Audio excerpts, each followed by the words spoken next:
రాజవంశానికి చెందినవాడు ఏ లోపము లేనివాడు. ఏ లోపం లేనివాడంటే ఏ తప్పు దానియేలులో మనం కనుగొనలేము. దానియేలులోనే కాదు హనన్యాను కానీ, మిషాయేలును కానీ, అజర్యాను కానీ, ఆయన ముగ్గురు స్నేహితులను కూడా మనం వెతికితే we can find no mistake. ఒక్క తప్పు కూడా వాళ్ళలో లేదు. ఇది స్నేహితుల్ని ఎన్నుకునే విధానం. దానియేలు ఎలా ఎన్నుకున్నాడు అని చెప్పానంటే, తను లోపము లేనటువంటి వాడు కాబట్టి ఎవరిని ఎన్నుకున్నాడు?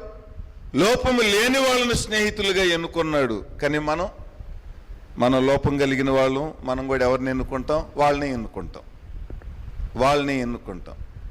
అలా కాదు. సరే.